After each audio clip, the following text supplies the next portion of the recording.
Habits Level 1, Practical Lesson 1. This is our very first practical lesson. And the practical category is going to teach us how to read music and to know better the language of music. So we're going to use the Celebrate Piano Lesson in Musicianship Book 1A. And this week you're assigned to do pages 3 through 7. Open up your Lesson in Musicianship book to page 3 and you'll see the page Discover the Steady Beat. You can do this while just sitting at your computer, not even need to be at the piano. I'm going to play a little tune, and on your book I want you to try and write as I play, just a slash for the beat you hear in the music. See if you can recognize this tune.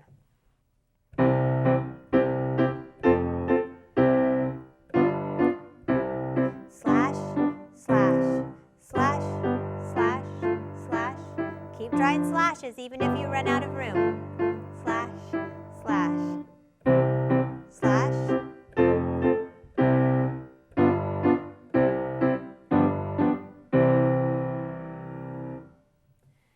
Beat is really important in music.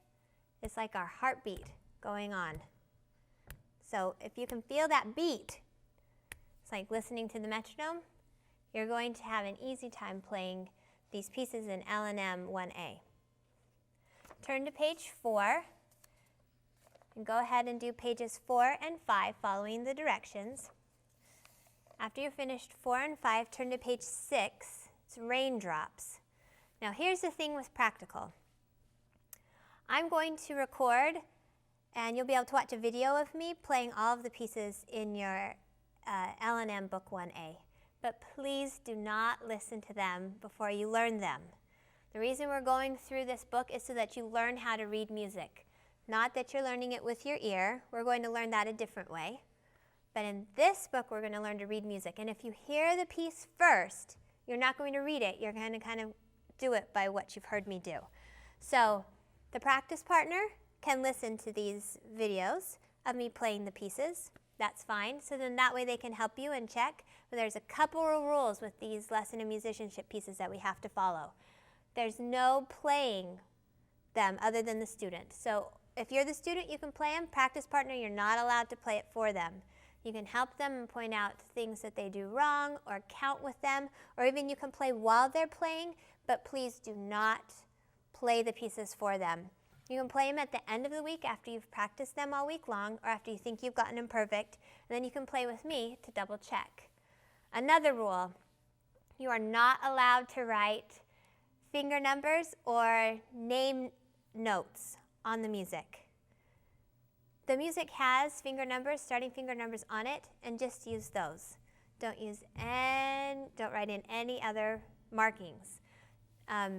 Again, we're trying to learn how to read the music, and by writing in names of the notes or finger numbers, it's just going to make that process slower. Another thing you're going to want to make sure to do is always count. So we're going to learn how to read the notes, but also how to count the beat. So this book I know recommends when we start to count that we use ta-ta and ta-ah-ah and ta-ah-ah-ah. For me, the ah-ah-ah-ah-ahs get to be a little much. So I will show my own recommended way of counting, but you use whatever works for you. But it's great to either count out loud or if you're really having trouble to play with the metronome or to play with another person. But anything that we can keep that steady beat that we just worked on. So at this point, no more watching the video from the student. You go and practice page 6, Raindrops, and go and practice page 7, Call of the Drum. Practice partner, if you want to keep watching and I can help you along, so that you can help out your student, then that's fine. So, students out of the room. And now we'll go through page 6, Raindrops. So at the top of every piece, there's a picture of a keyboard, and that tells you where to put your hands. So this one has fingers 2 and 3 over 2 black keys in the right hand, and fingers 2 and 3 over 2 black keys in the left hand. And Raindrops, it has these notes that are filled in, all black. Those are called quarter notes in fancy musical terms. It's not so important that your student knows this at this point, but they just get one beat each. So we're just going to practice playing very steadily. So here's how Raindrops goes.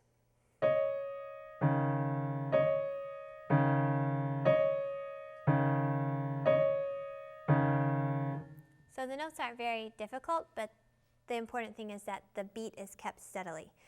I'm going to play the accompaniment, so at the end of the week, when the student plays it really well, you can play along with me, and then Raindrops actually sounds very nice. So you just keep playing until I'm finished. You'll hear in your ear when it's time to stop. 1, 2, ready, go.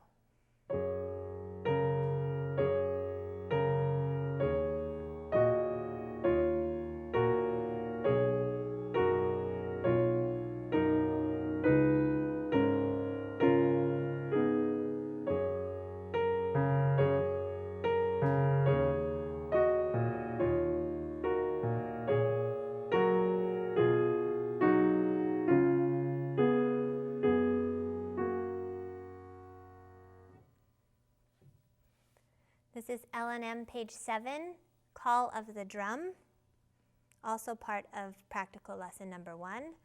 Right hand fingers 2, 3, and 4 on the 3 black keys. Left hand fingers 2, 3, and 4 on the 3 black keys.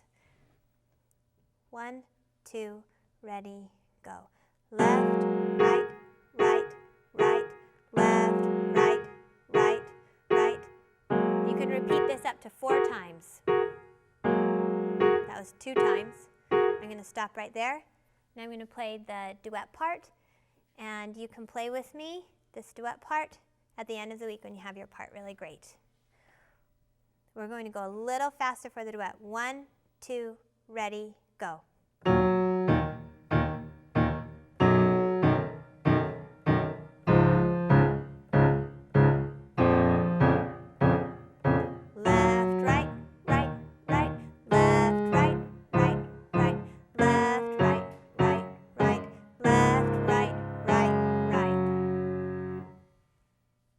So in your practical pieces, the first thing you're going to want to do is practice the pieces 5 times every day for an entire week. At the end of the week, you can watch the videos of me playing both the piece and the duet, and you can play along with me. Practice partner. You can watch the videos of me playing at any time.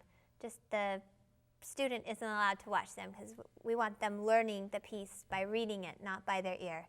You can also play with me if it helps you, or just learn it by ear and see what I'm doing so that you can then play with your student. The student should only be playing with the videos on these practical lessons at the end of a 5-day practice week after they've practiced the piece for an entire 5 days. So let's talk about your practice plan for lesson number 1. Page 3. We've already finished it if you did the video with me and did the slashes, so you can feel great about that. Page 4 is a worksheet, so once you've completed the written work on it, you're finished. Page 5 is also a written worksheet, so once it's completed, you're done.